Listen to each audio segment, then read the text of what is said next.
must be our goal and our guide. And all that we strive for as a human family, dignity and hope, progress and prosperity, depends on peace. But peace depends on us.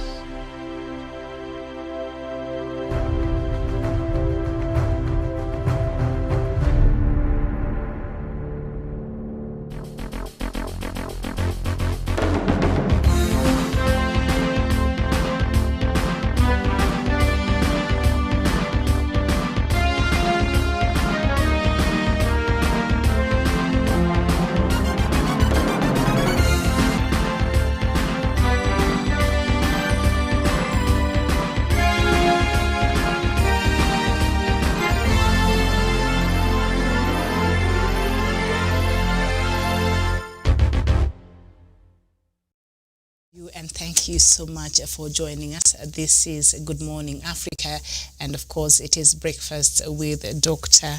David Matsanga. I hope that for the Kenyans you had a good Mashujaa Day and you're back to work today. So a very warm welcome to you. My name is Miriam Gutu. So on the show we shall go through the news making headlines. Today the leading newspapers here in the country, the Standard newspaper, the Star, the Daily Nation, and then after that we shall look at our topic of the day is the BBI train on track.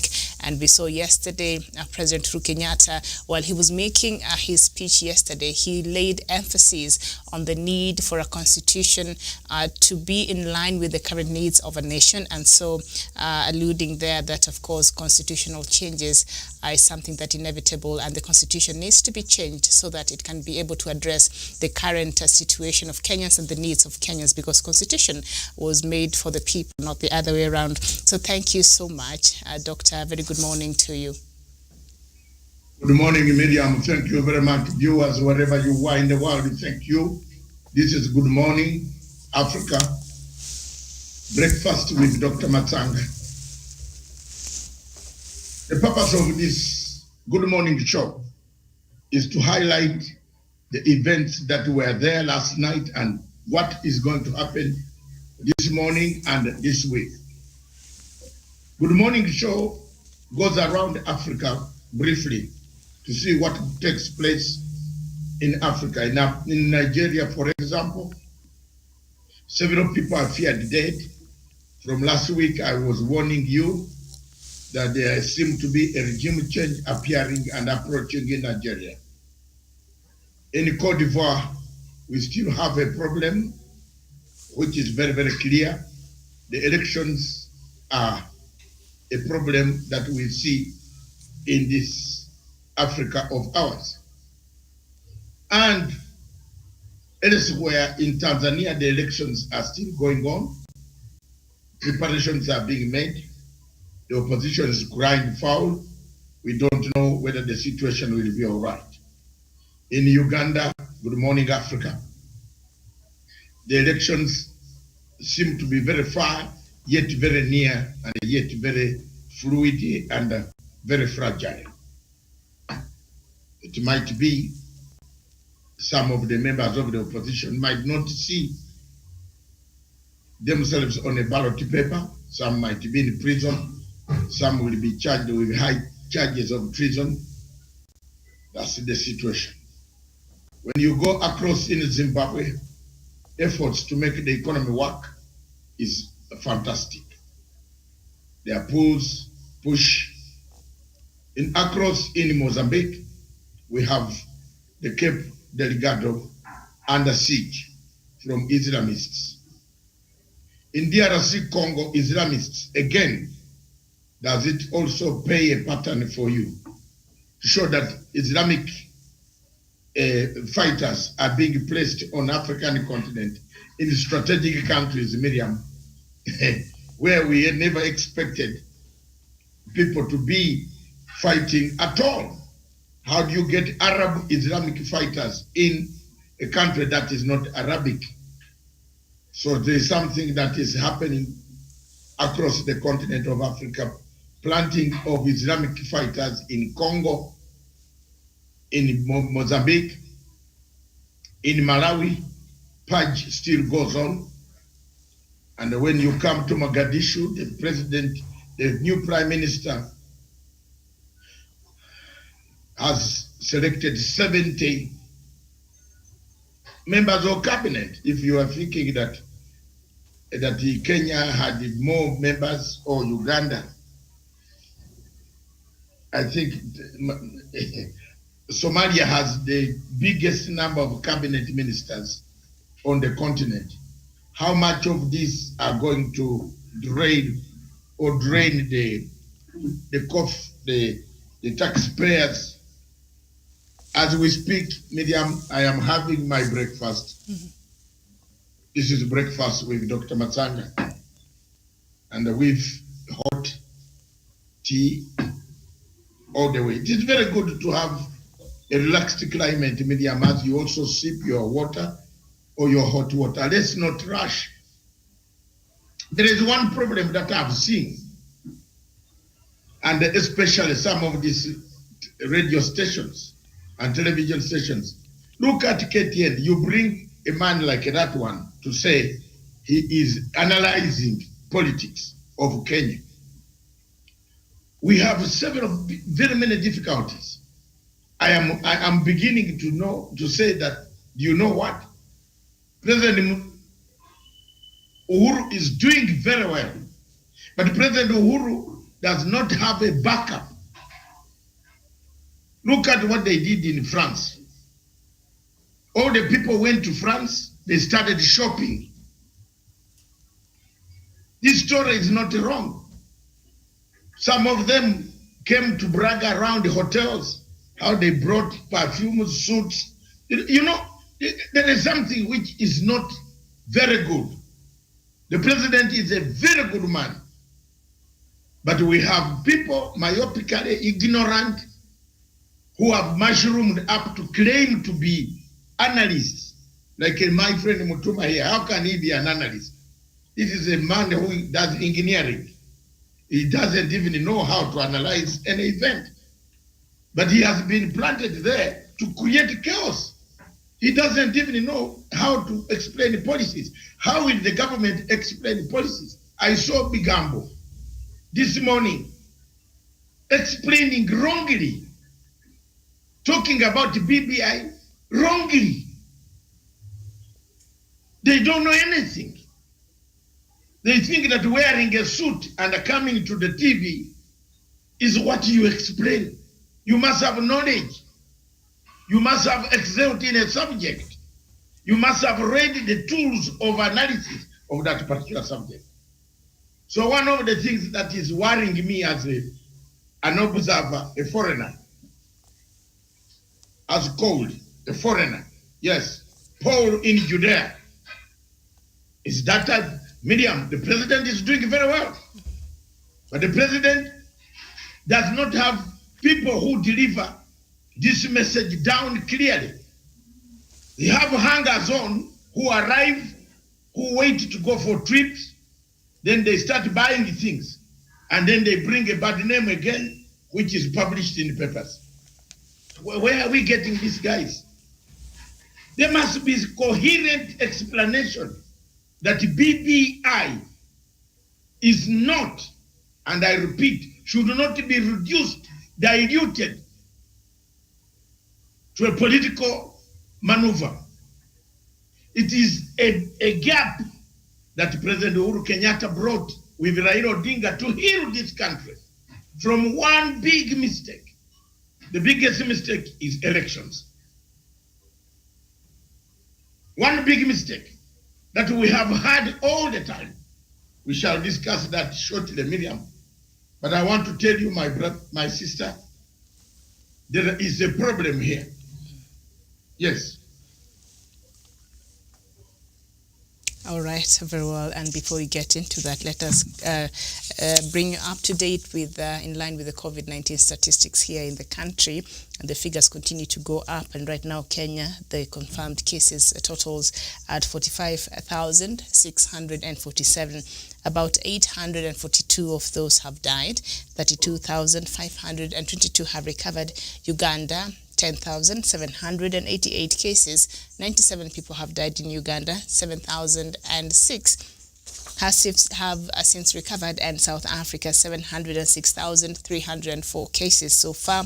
18,656 have died, and recoveries stands at 639,568. And Africa, the total of the cases that have been confirmed up to this morning stands at 1,610,207 cases, and the death toll is 39,122. That is the total cases of the death toll and the cases in Africa, and the recoveries is at 1,324,335, and the global figures have surpassed 41 million. The death toll globally have surpassed 1 million.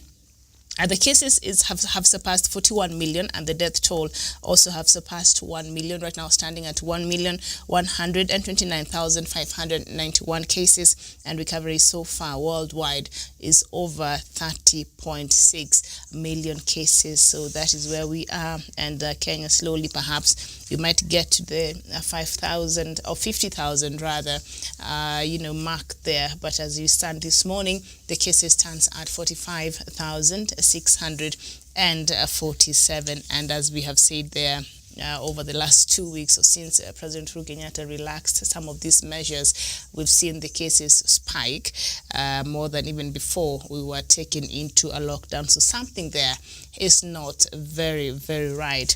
So we turn our attention to the headlines, the newspaper today, before we get into our topic of the day. And we start with the Daily Nation, and the main headline there says Huduma, secrets of magic number, and they put magic in quotes there. Down there it says, here it is, President Kenyatta and First Lady Margaret Kenyatta yesterday received their cards, but the rest of Kenyans will wait until December to receive document that will be primary source of identification. And of course, it also continues to say, President Kenyatta has called for a constitutional consensus, signaling an effort to avert divisive campaigns on the Building of Bridges initiative. And I think that we shall look at when we're looking at our topic of the day.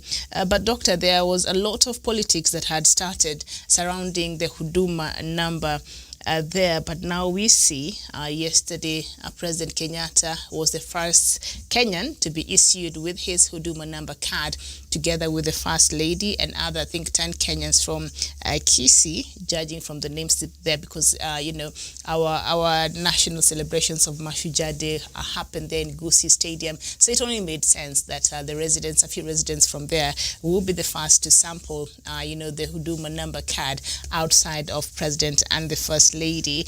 And so I think that will go in a long way to allay some of these claims and some of these allegations and the politicking that has started coming up surrounding Huduma number. And we saw, especially with some politicians allied to Deputy President, who had already started casting doubts. So I don't know if this move will quell any tensions or any rumors or any allegations surrounding this. And we've been told now that the rest of us who registered for this very important card will receive ours in December. So I shall be waiting to see that and how that will go in easing identification across the country. Now, you don't have to produce all these things when you're looking for something, or when you're seeking for even services, so that will be easy. The Huduma number, I said, it has captured all your details, so you just need to produce it, and I guess everything shall be well. So down there, just on the Daily Nation, down there, we see drumming up support for BBI proposals, and I see Javan is trying to join us. President Kenyatta has called for a constitutional consensus, signaling an effort to avert divisive campaigns on the Building Bridges Initiative report, expected to be made public soon. Mr. Kenyatta used his address during the 11th Mashujaa Day celebrations in Kisii County to say that the country is staring at a constitutional moment. He urged Kenyans not to shy away from taking bold decisions like our founding fathers. Javan, I don't know if you can hear me from Nanyuki. Javan Karanja, a very good morning to you, if you can get me. All right, Karanja is still connecting, so once he's able to receive us, then I'll have him and we will continue looking at the newspapers there and the topic of the day, of course. And up there says, Jumwa vows to bounce back murder. MP to take plea tomorrow. We know our MP, Member of Parliament for Malindi, Aisha Jumwa, is facing some very serious charges there, murder charges. And so he was held in police custody awaiting psychiatrist assessment, I suppose, after 3 days, and that will happen tomorrow. And then I think that has happened, and she'll be taking a plea tomorrow. Doctor, I don't know if you're able to speak with us now before we go to the next newspaper. Yes. All right. So can we look at the Huduma number, magic number there, as the Daily Nation? Thank you very much, Miriam. Yes. The question of Huduma number is a very interesting number. The whole world, the world over, everybody is looking for that number. With effect from January, February, you will not be able to use your old passport. Some of the countries will not accept the old passports unless the passports are digital. And the Huduma number would help you to enter some countries because it contains all your details. They don't need to ask much. What is a passport? Anyway, a passport is something that has recorded where you are born, what it is, how long are you, how high are you, the height, the brown, color, brown, this, that's it, black, dark, yellow, all these things. And that is what a passport does, Miriam. So a country, some countries in Europe, if you produce your card, some of us, like this, my retina, my iris, once I reach some airports, I don't want to tell you which airport, not in Africa, of course. In Europe, I have taken an iris test. They just look at my iris and they know it is the man, and they will know how long I have been away. I will go. They don't need to start to look much. They just said, where did you come from today? And we have already seen. So it protects somebody. An ID protects you. Because this will cut down crime. It will cut down any type of thing that you want to do against the state or against anybody else.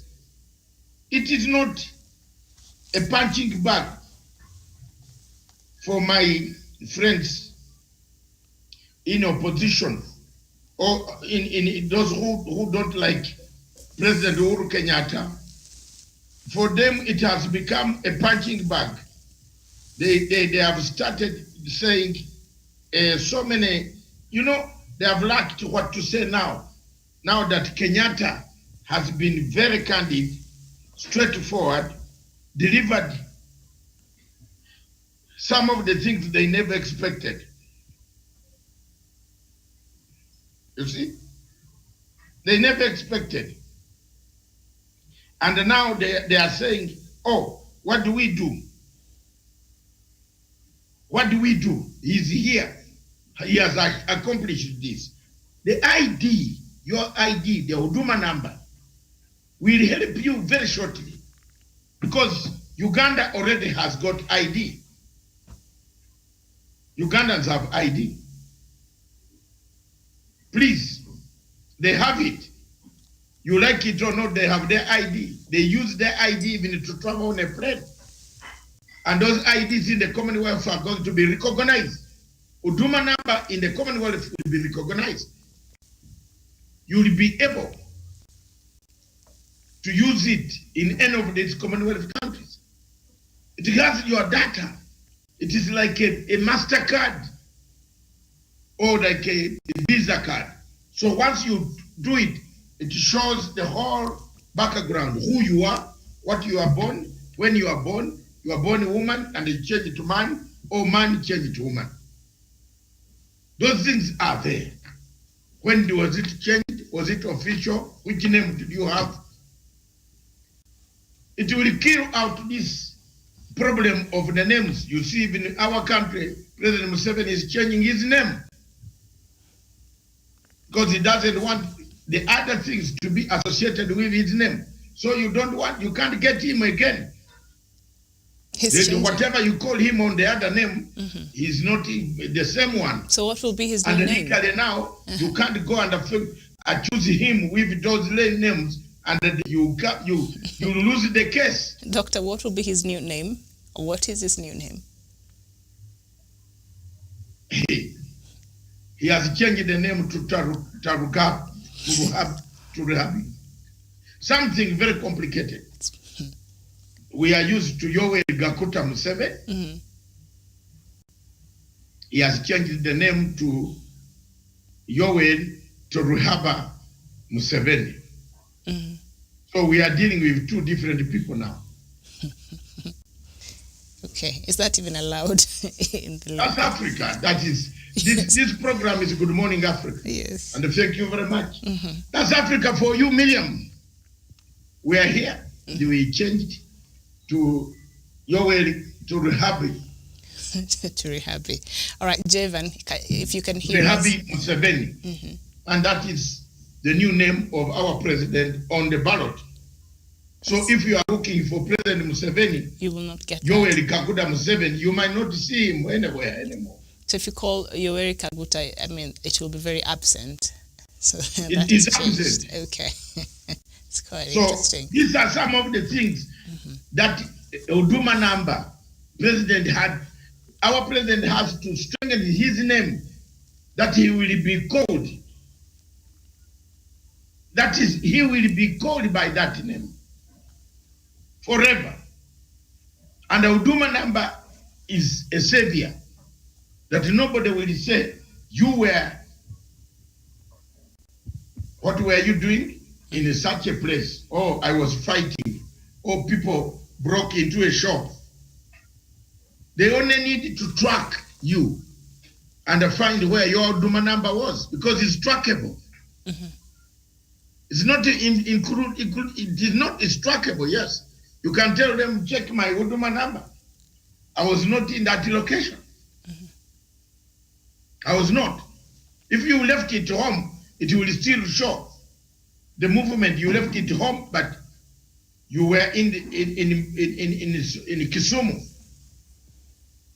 So, and once that is done, it will be very easy for you to change your passport, to change your driving license. Look at Tanzania. Tanzania now, across in Tanzania, people are voting using their driving license, not voter's card. You see how we are made, how the world is changing and things are changing. Yeah. So that's the situation, Miriam. But our friends on social media, those who hate President Uhuru Kenyatta, who don't like to see any good thing that came out of the meeting last night, guess what they are telling us? They are telling us, oh, Uhuru Kenyatta took a photograph.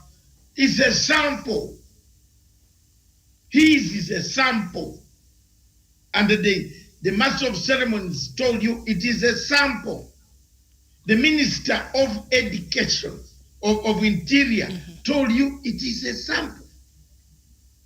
So if you cannot be knowledgeable enough due to ignorance, not knowing that a sample is something,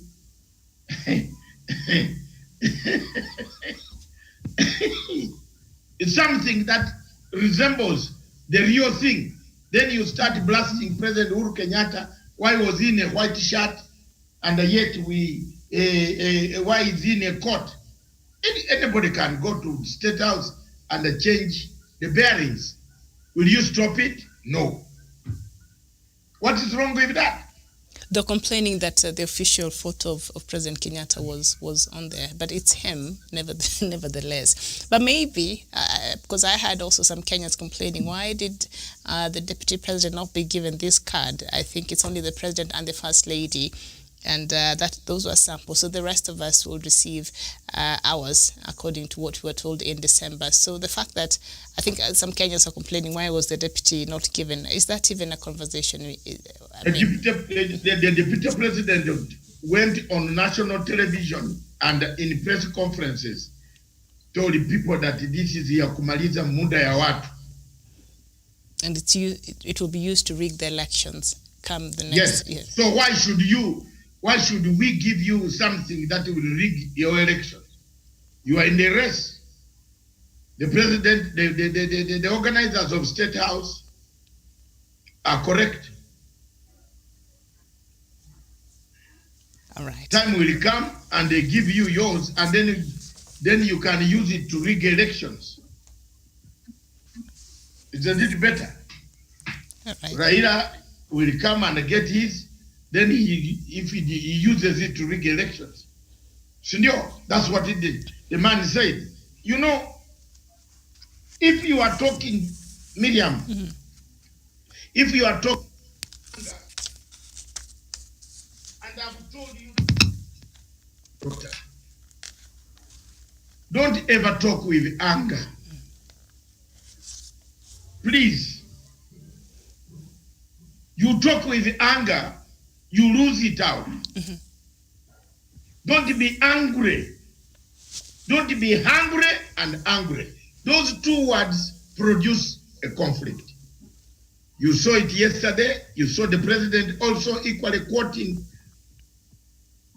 some people are delusionally angry. You are angry. You even talk and your mask falls out of your hands. You are annoyed. Because the words that you wanted to come and say on the pulpit, you just ate. You see, unakula zinarudi, then they make the horrible very angry. He had come determined that there would be a time window for him to take on his other, friends who oppose him. But he wasn't given time. Your role is to call upon the president to come and address the function. You don't need to go to delve more into the president's speech, which he usually does, which is very stupid, naive, silly, satanic.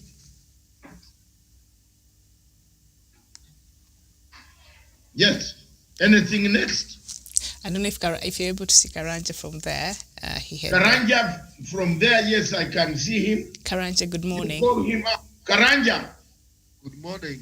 Good morning, Yeah, Karanja. bring your phone near your mouth.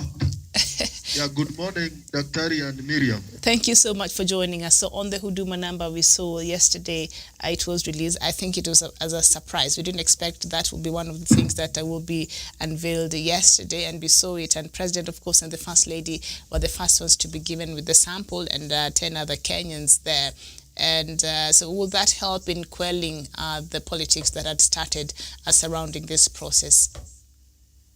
Yeah, thank you very much. And I think that was a good surprise to us. And, before these are people from Tanga. They have been going around the country telling people how this Huduma number will be used to rig the elections, how the Huduma number is unsafe for Kenyans, how it can be used to steal their confidential information. But from what the government did yesterday and from the explanation that we got from the president, it is a clear indication that this Huduma number, that one thing that it was given yesterday, and it showed out that this Huduma number is real. That was something that was to clear the air and to clear all the doubts from the people who were doubting that this Huduma number was a scam. Number two, it was to show that it's a real thing and it's something that will come in the fullness of time, and it's something that is taking the right process. And something that takes the due process, it might take time, but at the end of the day, it will be realized, it will materialize, and that is what the government did. And we know the importance of this Huduma number, as Dr. has said. It's something that will ease Kenyans' access to government services, as we have the Huduma centers. Now this is the Huduma number. I think it will ease more when it comes to accessing the passport, e-citizenship, all those things that we go there in the Huduma centers to get. I think now it will accelerate. It will be like a catalyst. It will increase the rate at which these services are done in speed. And I think even the issue of getting these things like good conduct certificates, it will be easier because when you get that number, when you maybe they log in that data, it will bring all the information, your education certificates and so on, NHIF in one document, in one number. I think that is something that is very important. We don't need to go around carrying those big wallets are full of documents and passports, duplicates, and so on.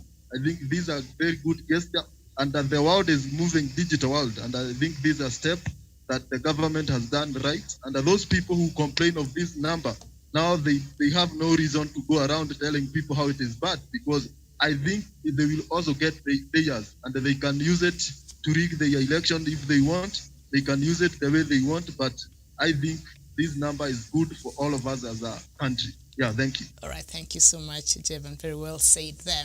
And on the front pages of the Standard newspaper, Uhuru answers Ruto, that is the headline.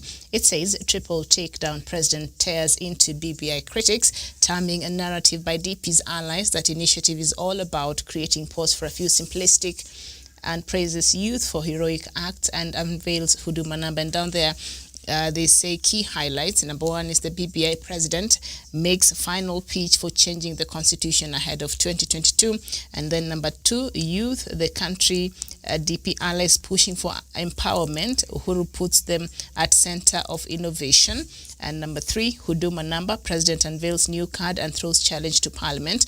Number four, Uhuru praises heroes as list of countries trailblazing women and men released. So let's look at number two. That is the country, to counter DP. Sorry, there was that place was I read wrong. To counter DP allies push for empowerment, Uhuru puts them at center of innovation. Yesterday, we saw President Uhuru Kenyatta dwelling so much on the youth and the contribution that they've been making in this country and his plan for the future of the young people in this country. And here we see the Standard says President was countering the DP allies. Why do you think it was important for President Kenyatta to come out and address the youth, specifically when it comes to empowerment? And if you draw parallels with what DP William Ruto has been doing in the name of empowering our young people in this country, perhaps Jeva, you can take it as a young person, and then Doctor will come in. Okay, thank you very much, Miriam, for that good question, because it is a timely question and it has come at the right time. And we know as a nation, as even the world at large, globally, people are moving to technological inventions. And now the government of the day, we saw what was happening in Manyani, and that is something that is very good, because the government of the day under President Uhuru Kenyatta, it is focused to ensure that the youth are empowered technologically so that they can innovate, go into the world, they can innovate things that are marketable and things that are there in the current world that we are heading to. You saw the drones that are being used. I saw yesterday the police officers, now they're using drones to set them to these places that are inaccessible, where people used to cook these illicit brews. And it is working miraculously, because now even the ease of the police doing their job is made easy. And this is something that the government of the day is doing very well, especially in the side of President Uhuru Kenyatta. And you saw even the youths are being given these innovative training. They go there, the training hubs, the ICT hubs, they are getting trained in matters innovations going to the world. And you saw these are all kind of investment where users are trained how to use even the media, the social media enterprises, where people are using it to advertise, to market products. It's something that the government is putting more emphasis on, and the government of the day is supporting it much. And this comes as a surprise to those people who think that the wheelbarrow and the mikokotenis are the game changer in this world. These things, the mikokotenis and the wheelbarrows, these are things that one thing that we must understand. The people who, the deputy president and his team, they don't give these wheelbarrows to people who need them. Because Miriam, they have no formula to know that a man who is in a Nyuki needs a wheelbarrow. They don't have that formula to know that a certain person in Nyeri needs that wheelbarrow. Therefore, these wheelbarrows, they don't even help. These are pure PR and dispraised mechanisms, because they don't know who needs them. And I can ask, who knows where these wheelbarrows, whether they are taken homes to their recipients, whether those people who receive them in Karen, whether they go with them home. Therefore, this is a PR thing. And if it is real, then wheelbarrows will not solve the unemployment issue in this country, because people who use wheelbarrows in the town to sell sugar canes and on, they have done it willingly. They do it because that is what they feel good. But this one is a kind of a campaign tool that is used to ensure to make him look like somebody who has the heart of the youth. But you cannot empower youth with wheelbarrows, things that were used in 1990s to construct railways by the George White House engineers who were used to build the first railway line. And you come here in the 21st century giving them. I think we should support the government to go the technological inventions, because that is where jobs are.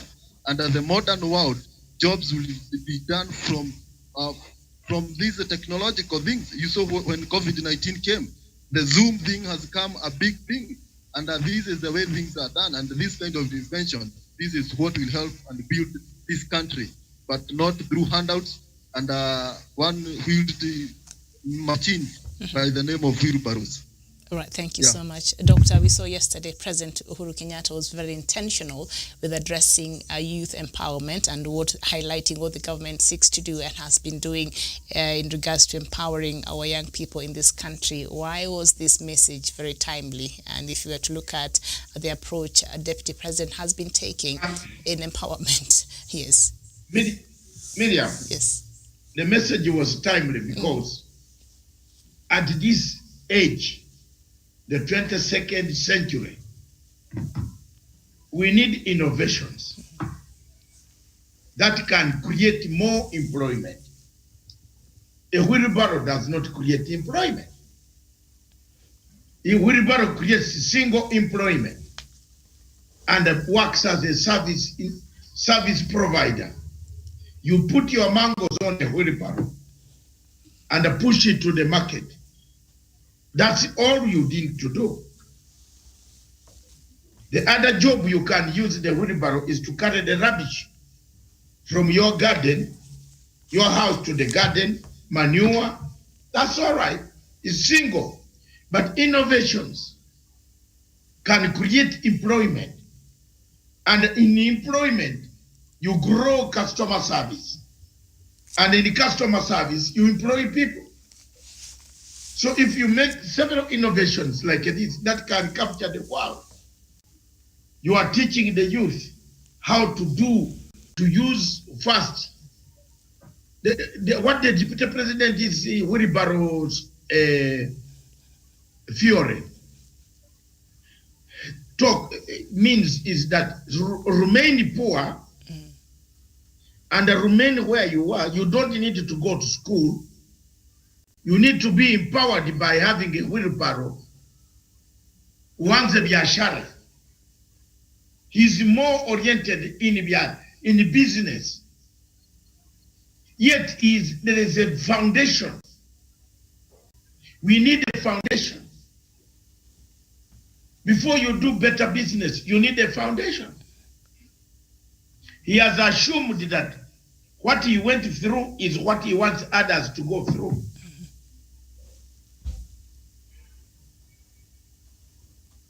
Yeah. Oh, wow. Yeah. All right. Very well said. Yes, very well said there, Doctor. Now, let's just get into our topic of the day, and that is the BBI train on track, and that goes along with the star. Miriam, yes. I am back. Yes. I was hammering this guy. Oh, sorry. Very nice. Yes. The wheelbarrow theory is not completely very bad. But you need people, several people, to form a group that can utilize the wheelbarrows. How long will that take? So President Uhuru Kenyatta answers this man very nicely. To say, as much as you are telling our youth to have hair dryers, how many of these hair dryers will work without electricity? How many people want their hair dried? How many? Beautiful women in rural land with their height and beauty, color, they tie their hair. They plait the hair. That's how we used to have the beauty of rural people. When you go to Uganda, you go to northern Uganda, you see the lady from Acholi, my good friends. That's why I stood up to defend them. Tall in height with plaited hair. Does that lady need a dryer? Does the lady need a dryer in Turkana? The hair dryers that you are bringing from China, does the lady need a dryer? I'm asking seriously. Who wants a hair dryer in Turkana, in Baringo, in Suguta Valley, in West Pokot? The women in West Pokot cut their hair short. You need to give them a pair of scissors and give them education. Mm-hmm. Education is key. Yes. Mm-hmm. Let's encourage the younger men to go to education, not to get wheelbarrow. Those who want wheelbarrow in town, go on. You just remain like that. You see, if you read the fear of Fenoni funds, or Fenoni funds never liked anybody to be very, very, very well. And if you Kenyans are not very careful, the deputy president is developing a Fenoni funds theory. Fenoni funds theory was developed by President Museveni of Uganda. First, he came and took our money, removed 4 zeros. 4. Sure. If you had 20 million, you remained with what? 20,000.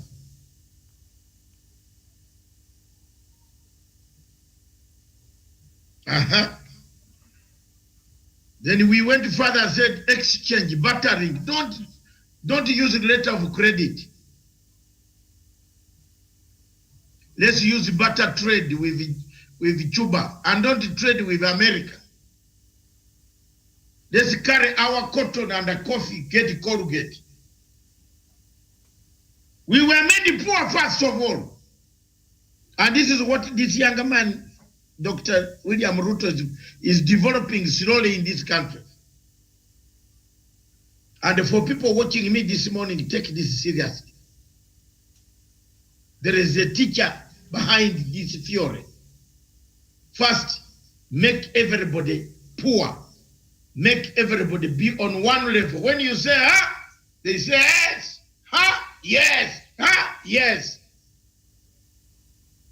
You don't find one saying no, because I have also my own shop. What are you going to do to me? That one will be assassinated. That one will be done away with. That one is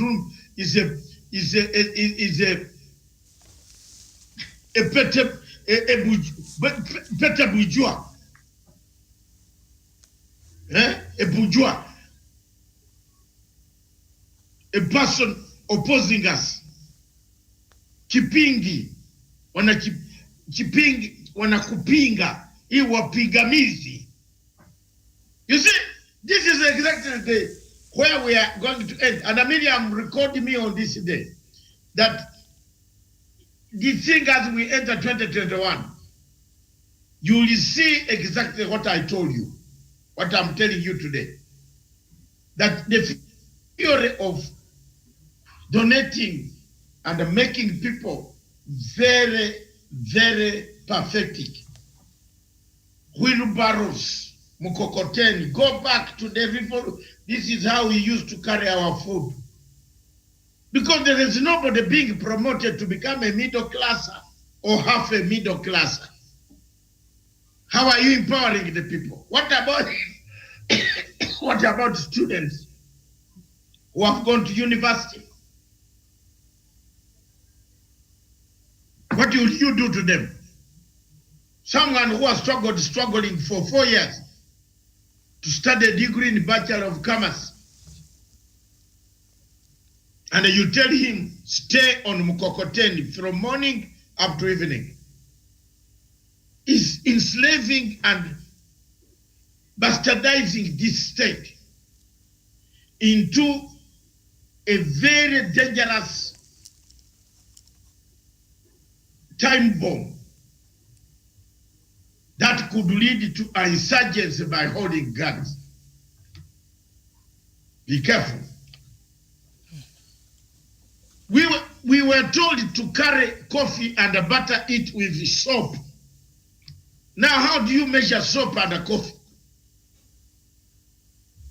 And it, from 1985, 86, 87, 89, 80, 90, Uganda was butter trade.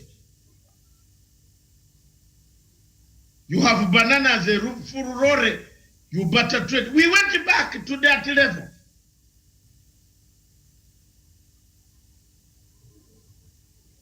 I'm just giving my Kenyan friends to understand, because some of these younger men who yap on TV, like the Bigambos, the Olwos, the Mutuma, the who are running around, they have not got this material experience. They have the plight of suits and the dresses and the shirts, but don't material. Look at where your state is being driven to. Look at where it is being driven to. It is being driven towards a very fermented revolution of saying we have eaten, those who have eaten, and us who have not eaten. Therefore, when someone says, you see, I would have done better if I'd been a president, I would even bring you this wheelbarrow. Haven't you earned some money from the wheelbarrow? Yes. Do you know where X stays? No. Have you seen how X children are very well off? Yeah. Have you now? The person who has fermented this fury has forgotten that his own children, none of them carries them kokoteni. But you are encouraging other people's children not to go to school to make innovations. Like the one of these boys have done an innovations. These innovations are going to help Kenyans in medicine, in engineering, in biology, in all forms of employment.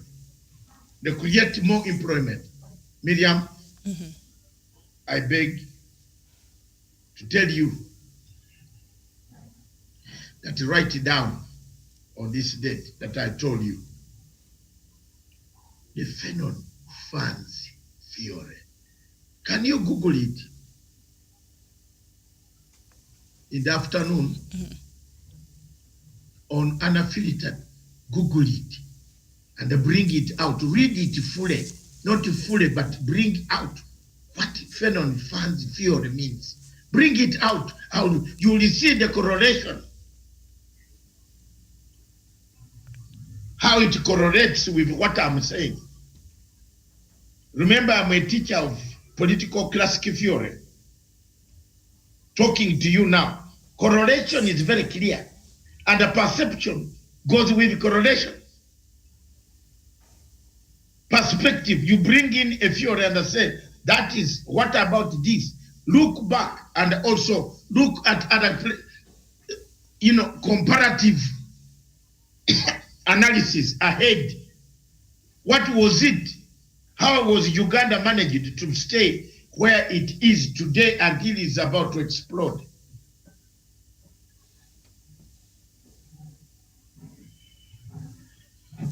So that there you are, Miriam.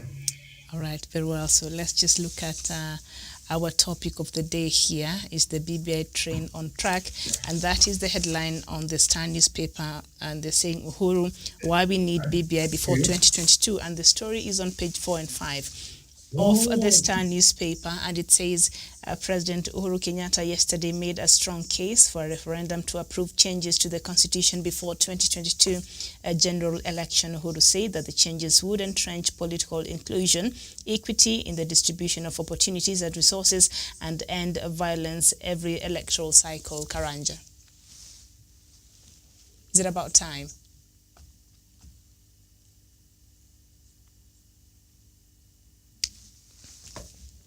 We seem to have lost Karanja there, the signal, but I'm sure when he's able to join us, he shall be with us very, very soon. Karanja, can you hear me? Yeah, I'm back. All right, very well. So yesterday we saw President Kenyatta spend a good amount of time of his speech, expressing and, urging Kenyans and telling us, and also just making the case of why we need a constitutional change right now.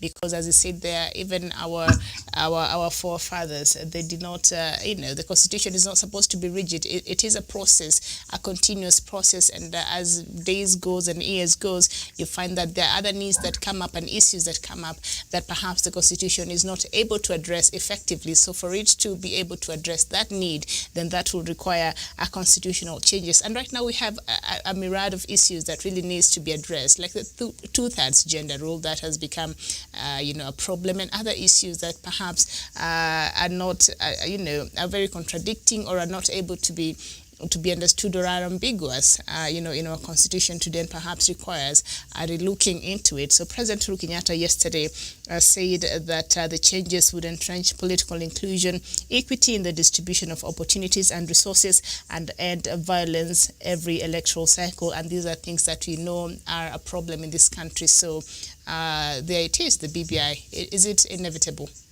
the referendum? Mm-hmm. Yes, thank you very much.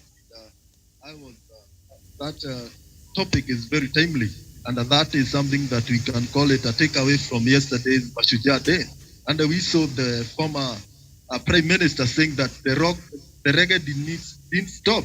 It was on half time, and it is the devil who came from heaven and scattered everything. But now we are back to making this country a united nation and to bringing inclusivity. And a BBI is a peace process. It is a healing process, because BBI was born out of handshake between President Uhuru Kenyatta and the former Prime Minister Raila Odinga. Therefore, this is something that is an offspring of peace, and something that was born of peace is something that will give fruits of peace at the end of the day. And that is why I take this opportunity to say that BBI, from the 9 recommendations that the committee was given, these are things that have been ailing Kenyans. And one thing of the Constitution, when you look at the characteristics of a Constitution, you'll see that a Constitution is supposed to be dynamic, but not a rigid document. It's something that can be changed when Kenyans feel so, because the supremacy of the people belongs to the people are the supreme. The people of this country have the power to change. And if they see something that is not working well, then the people of this country and their leadership, they have the mandate to change the constitution, to make it good and to make it serve the people of this country. One thing that the BBI will address, and something that have been very, very bad in this country, something that have been ailing this nation after every 5 years when we go to an election, is a bad and chaotic kind of election where people are dissatisfied with the results. And the people started going to this demonstration. We saw what happened in 2007. This country was being ungovernable because of this election. And when the BBI comes and it brings a permanent curative measure to this thing, then Kenyans will be sure of that when they go to an election, even if your candidate loses, you will stay in home and wait the government that have been elected to serve, because you'll be satisfied that this person was elected and is a person who won the election without any malpractices. And this is something that the BBI will bring sanity into an electioneering process, so that when we have good leaders, and this is a problem with bad election, when elections are not fair or transparent or verifiable and credible, we get bad leaders in the institution of leadership. We get bad leaders at the helm of power. And when we get these corrupt leaders who have rigged elections, they will not do anything to Kenyans, because even in the possession they are holding it illegally. What they will do, they will start milking this country dry. They will start eating our resources. They will eating our taxes and making this country poor. And through that process of having good leaders, then even these fights against corruption will be realized, because we'll get good leaders. Leaders will bring inclusivity. And let me talk of this inclusivity, because some people seems not to understand what we mean when we talk of inclusivity. And you saw what happened in a very timely example. In 2007, the former Prime Minister, Raila Amolo Odinga, on his team of NASA, he had his running mate was Kalonzo Musyoka. And in that very same group, we had Musalia Mudavadi and Moses Wetangula. And when we mean that, when we have BBI, all tribes will feel included, this is what we mean. If by any chance we had this BBI that maybe recommends for the position of Prime Minister, what will make the people from Lembe Nation not to be included in government, when maybe their son, Musalia Mudavadi, is the Prime Minister, maybe in that example of 2007, what will make the Kambas and the Northern Eastern people not to feel as a part of the government when their son is a deputy president, when Wetangula is a deputy prime minister? This is how we mean by bringing all people together. It's not bringing all tribes, but bringing the king makers, so that they are people. Because, for example, the Raila Odinga was supported by all people from all the tribes. Uhuru Kenyatta was supported by people from all tribes. But when we start dividing them, then this is where the problem comes in. But if we bring all in them, we bring all people in board, then even other tribes will start appreciating that the person who we voted for is in government. And all this running up, fighting of this tribe versus that tribe will come to a terminal end. That is why I say BBI is here and it's a healing process. And Kenyans will vote. There's no need, Miriam, for you to come from Nairobi and going to vote for your home where you came from. There's no need for a person who lives in Nairobi and comes from Nyeri to start running up and down, going to Nyeri to vote there. Because at the end of the day, you'll be satisfied that then if he is in Nairobi, nothing bad will happen. Yeah, that is the way we want to go, and all Kenyans must feel as part and parcel of this nation. Thank you, Miriam. Okay. Now, Miriam, there is this question of inclusivity. Yes, inclusivity. Look, let's not become, I can hear Karanja has actually touched it very seriously. And he has explained. Look, thank you very much, Javan Karanja. Inclusivity means you are not looking for expansion. You are looking for the face of Kenya. Let's not look for expansion of executive. It is not the question of expansion of executive. It is the question of the face of United Kingdom. Let's take United Kingdom, for example. The mainland whites are the owners of the kingdom.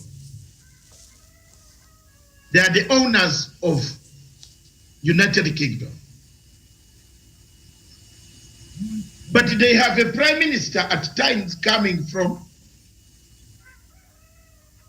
if you look at the background of Boris Johnson, it's from Turkey.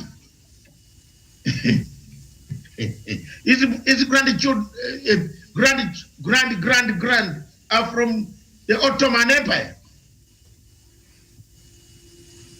Have you seen how United Kingdom has progressed? Because it has tapped into the energies of different thinking capacity. British politics thrives on inclusivity. I don't know, that word is? Inclusivity. Inclusivity, yes. Ideas are brought together. There is no Irish, there is no Scottish, there is no Welsh. We are all British. The MPs come and debate. What Dr. William Ruto is trying to oppose is trying to be like a man from Dublin, which is Northern Ireland. Not Northern Ireland, Ireland.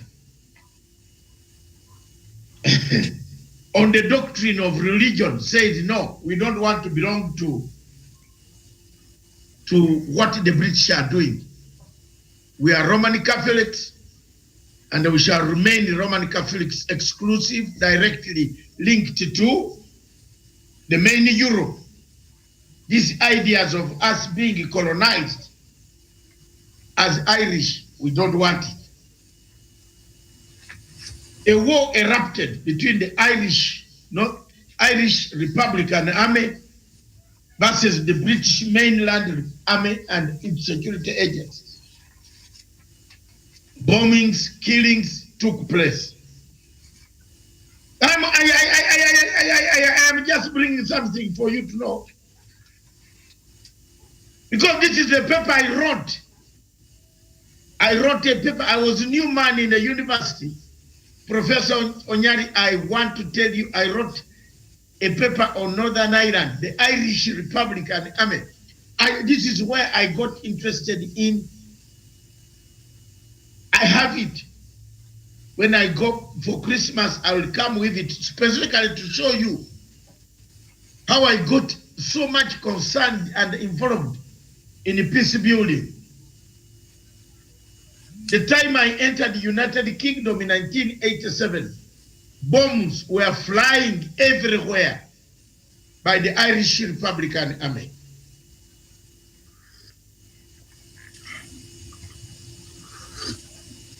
Accusations were flying everywhere about the sponsorship by Gaddafi of the Irish Republican Army. So when people saw this was going to fragment a state, the whole of Britain was going to fragment. What did the British people do? Tony Blair, John Major, and others moved in to formalize what we call with Dr. Mollem, the Northern Ireland Secretary. They moved in and said, what can we do? We are having violence on a daily basis. When we bring elections, you blow out election monitors. You blow out the boxes. You blow out our officials. The British are being massacred. Medium, they brought what we call a redemption strategy of healing, reconciliation,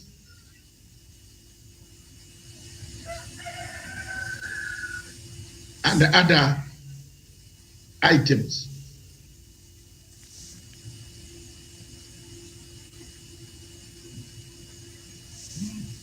That reconciliation is holding today. That's why Britain has been able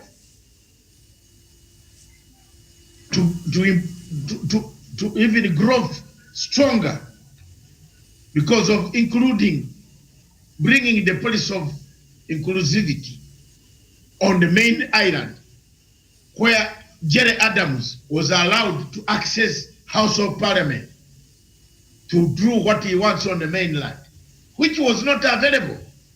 It was never there. Nobody would allow Jerry Adams to address a meeting in the United Kingdom. But they did not go there to sow seeds of wheelbarrow or bring, if they had used the fuel of Fenon funds, first make them poor, then tell them that it's the government that is beating you. Tell them it's the government that has stolen your money. That is the policy we have here in Kenya. Who has stolen your money? Kenyatta. Where has he taken it? He has eaten it. Isn't it what the people are saying? That's what they are saying now, accusing the president of stealing the money, instead of accusing the system, the foundation, changing the foundation, changing the narrative, inclusivity, be responsible, share equitably the resources and the other materials, responsibilities is to include. That is a national question. That's it. The national question is, how do we have a face that looks like Kenya? It's not the position of a prime minister. It is not the position of a deputy prime minister. But if these positions, and that's what Karanja said, if these positions can enhance the outlook of a Kenya, a map called Kenya, if we can have Senator of Isiolo, if we can have Senator of Isiolo, the lady, as a first woman prime minister, or a first woman deputy prime minister from the Somali area, the northeastern, you think people will not be happy? They will.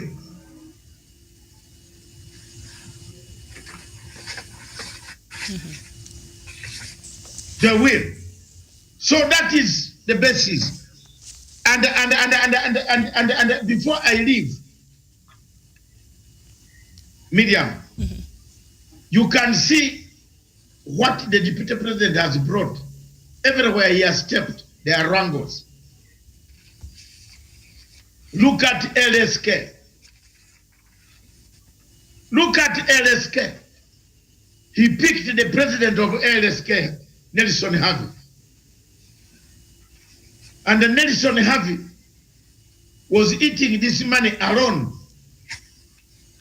The rest of LSK members, council members, were not aware of the decisions Nelson Harvey was making. He picked the people who could accept his money. Now see the mess in LSK. Didn't I predict here last 2 weeks that soon LSK will be no more? I wrote a piece to say, should there be senior councils in this country, please intervene to save the train hurtling to confusion.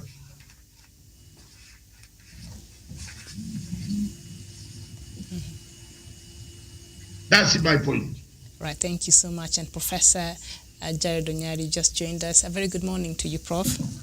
Good morning, Miriam. All right, so our time is far gone, but I'd like for you to perhaps conclude for us. You were looking at part of President Uhuru Kenyatta's speech yesterday, and he took a good amount of time, explaining why Kenya needs a constitution right now. And I'll just read part of it. Page 4 of the Star newspaper says the president appeared to set the stage for the release of the Building Bridges Initiative report, expected to recommend the expansion of the executive. In a swipe at Deputy President William Ruto, Uhuru said his position should not be given a narrow interpretation of creating positions for individuals. And on this, we should not give my suggestion the parochial interpretation of creating positions for individuals. President Kenyatta said, I am only urging for a constitutional consensus that accommodates all communities in an election, a consensus that makes it possible for any Kenyan to lead this country, working hand in hand with his or her brothers and sisters from across the nation. Ruto has been on back-to-back campaigns attacking the BBI process as a work of dynasties, out to create and preserve top state jobs for the political elite at the expense of the hustlers. And do you want us to talk about a prime minister or about hustler? Ruto asked during a campaign rally in Embu on Sunday. So President Uhuru Kenyatta was able to answer him and say, don't just look at it from the narrow perspective of it's just about creating positions. BBI is much more than that. And yesterday, Ruto, who also spoke at the Gusii Stadium, urged for broad-based dialogue on the BBI to bring everybody on board. So that got me very confused there, Professor. Does a deputy president, from what he said yesterday and what he's been saying, which yesterday was quite contradictory, because he's been saying BBI is not a process, but yes, is not a priority in Kenya right now. We should create jobs and all of that. That I think he is the vice president, and they should be working with the president to do that for Kenyans and the youth and all that. But he's been opposed to the process. But yesterday he came out and said, I think if this BBI could be more inclusive and everybody was on board, I think. So what do you read from that? What do you make of that? Thank you, Miriam. Miriam, what we are trying to do as a country is very constitutional. The Constitution of Kenya 2010, Chapter 16, gives way forward on how we do amendments. And any constitution anywhere in the world, Miriam, after 10 years, you audit a new constitution to find out what has worked and what has not worked. If I go straight to what Dr. William Ruto said yesterday, and how I wish that I was given an opportunity to mediate among them, because in mediation, that is a good gesture. That's a good gesture. The only question now you need to ask him, how do you want it to be inclusive? How do you bring some people? What do you have in mind? What is the fear that you have been having? That was good of him, but how I wish that the other side will be able to pick it up from there and ask him, how do you want it to be very inclusive? Because I thought, Miriam, this process has been very inclusive. When Raila Amolo Odinga and the Prime Minister and the President greeted each other, they represented each other, because the people who were protagonists in the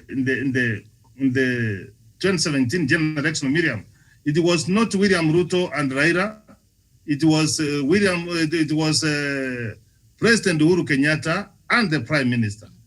So when they greeted, Raila Amolo Odinga is having 8 million behind him, and the president is having 8-point-something people behind him. So when they came together, there are people whom they are carrying.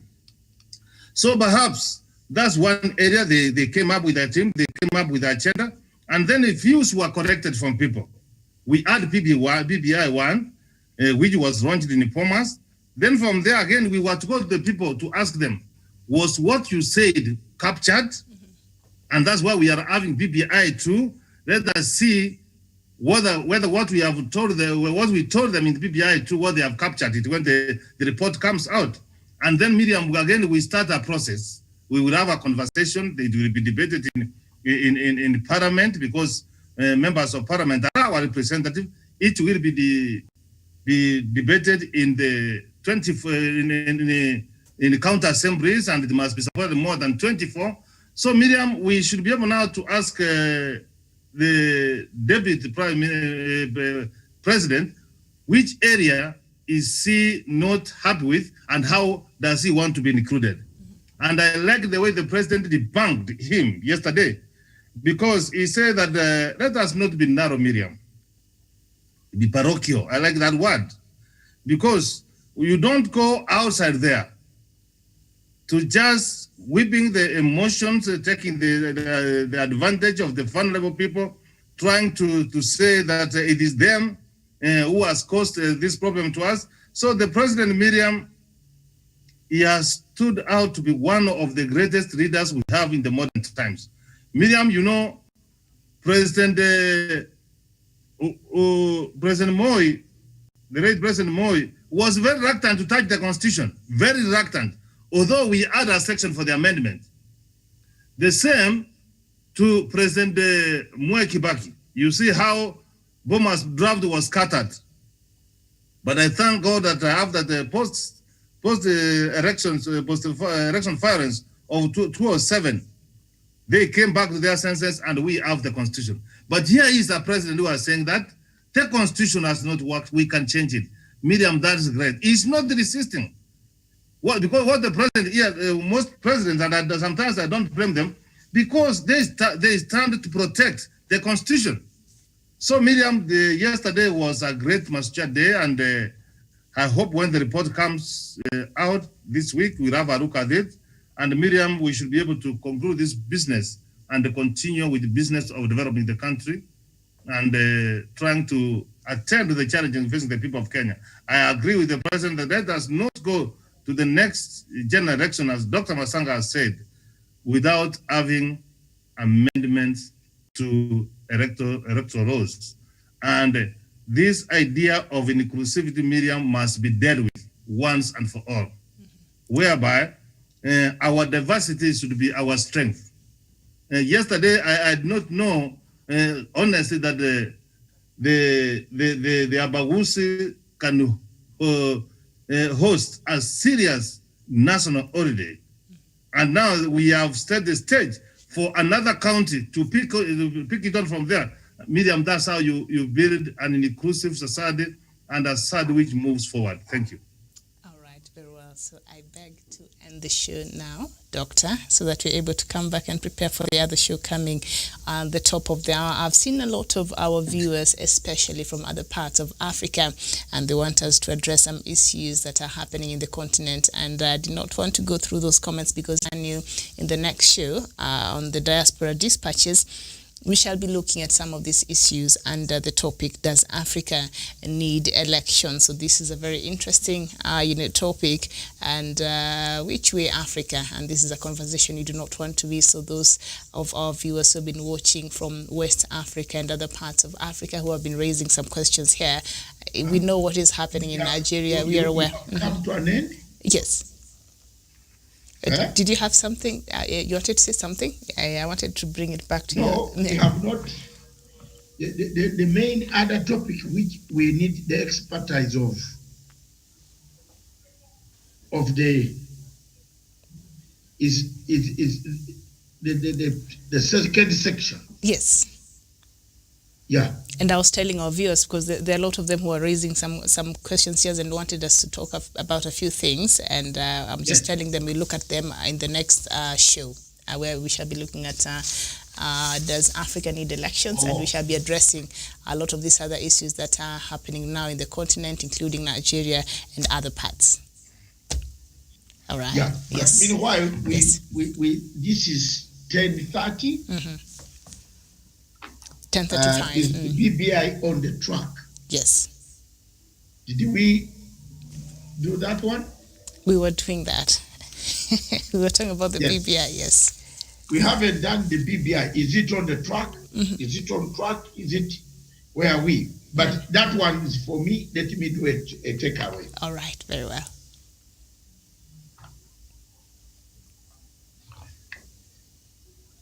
When the Prime Minister, the former Prime Minister of Kenya, Dr. Raila Amolo Odinga, and the President Uhuru Muigai Kenyatta of Kenya decided to take a step to heal the wounds that had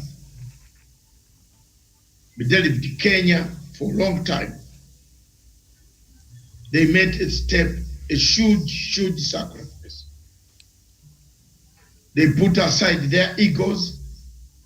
They crossed, looked at each other, shook hands. The handshake produced what we call the Building of Bridges Initiative, which is commonly known as a redemption strategy. You cannot change it. To build, to rebuild is restitute. To restitute is to reparate. To reparate is to account. To account is to truth, to reconcile. To truth telling. It leads to healing. Kenya had turmoil, electoral turmoil, violence before, during, and after elections. There was need for the head of state to sit back and look through what can be done, what can be delivered, what can change the direction of this country for a better country. Violence had become the norm of our elections, of the elections of the people of Kenya. Violence had become a trademark of most politicians who come from the tribal, ethnic balkanization that has destroyed some states in Africa.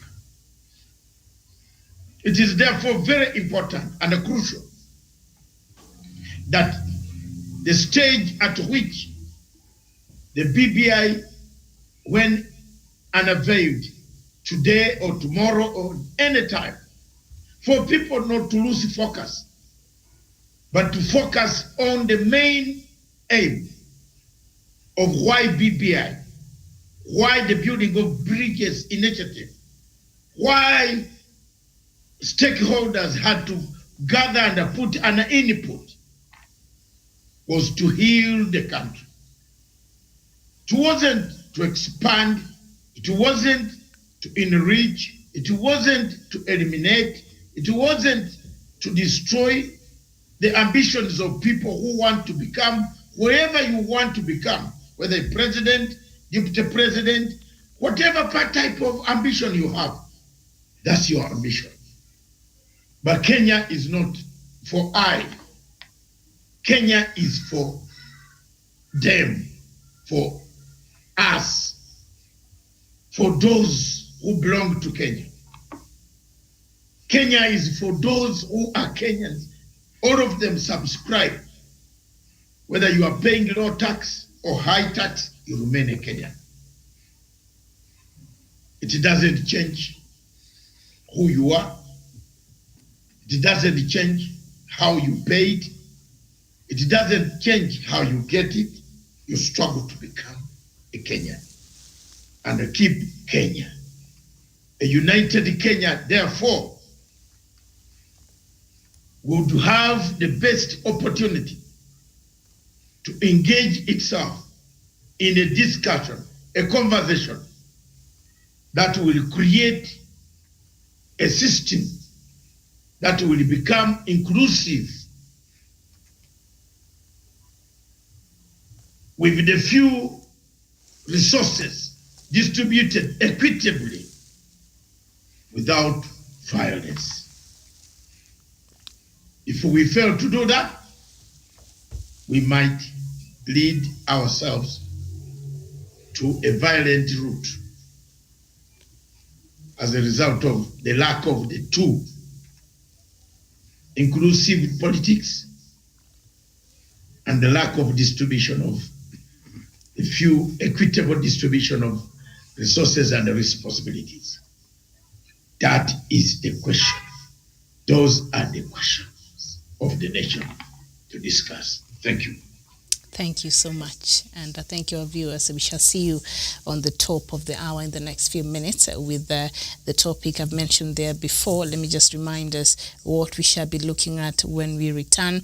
Diaspora dispatches. Does Africa need elections? And which way Africa? And we shall have the case studies from different countries across the continent. Thank you so much for watching. A very good morning to you.